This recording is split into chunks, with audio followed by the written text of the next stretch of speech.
Annoncé le 10 décembre 2018 lors de la première allocution du président français en réaction aux mobilisations des Gilets jaunes, le grand débat national s'est présenté comme une vaste consultation de la population du 15 janvier au 15 mars 2019.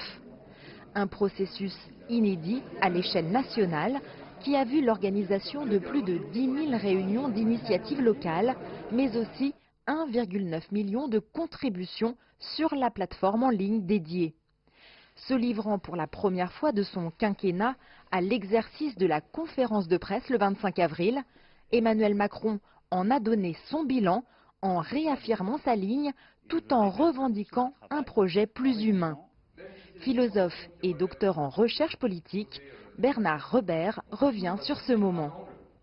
C'était donc un moment un peu particulier parce qu'il s'agissait non seulement de faire la restitution du grand débat, et donc ce n'était pas simplement la restitution, mais il fallait aussi essayer de transformer ces propositions qui sont souvent contradictoires en décisions politiques sans tout changer, parce qu'on imaginerait mal qu'un gouvernement qui gouverne à la faveur d'un débat change complètement de politique, donc il fallait imaginer des amendements.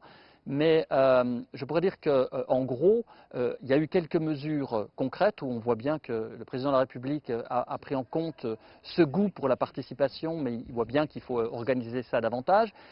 Mais il y a aussi d'autres choses qui sont peut-être plus de fond et que les journalistes n'ont pas vraiment perçues, en tout cas à l'aune des questions qu'ils lui ont posées.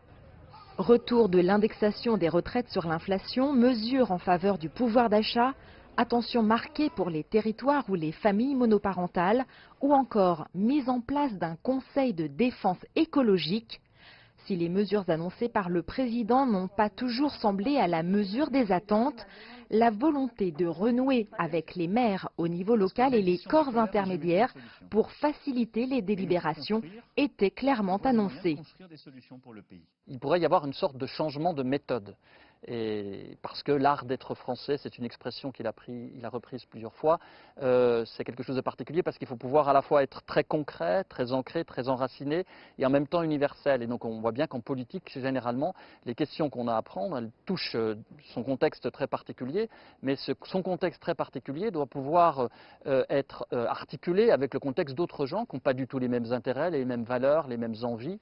Et ça, c'est très très difficile, mais c'est ça finalement la politique. Et donc je pense que ce grand débat, ça a été des tentatives de délibération. On a beaucoup utilisé ce terme, mais il faudrait qu'on passe de ces tentatives de délibération à une délibération beaucoup plus robuste. La délibération, ça permet quoi? La délibération, ça permet de pouvoir faire de la politique quand des gens ne sont pas d'accord, ni sur les valeurs, ni sur ce qu'il faut faire, ni sur les priorités.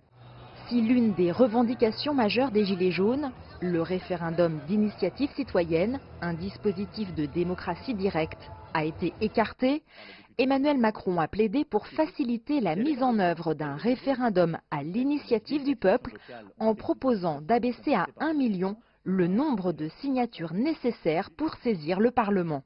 Un des résultats que je tire de cette expérience-là, c'est que très souvent les gens sont très capables de décrire leur contexte personnel, mais passer de leur contexte personnel à la politique ou à comparer différentes politiques, ça demande beaucoup plus de travail. Et s'ils veulent vraiment avoir le droit de référendum qui ne soit pas un référendum assez mal fait comme celui de la Grande-Bretagne où les gens s'étonnent de ce qu'ils ont pu voter, mais un référendum informé, ça pose le problème justement de l'information. Comment est-ce qu'on informe cette critique très réactive et que les gens acceptent qu'ils doivent apprendre des choses pour pouvoir faire de la politique et surtout apprendre à vivre avec des gens qui n'ont pas du tout le même avis qu'eux et pouvoir un peu avancer là-dessus.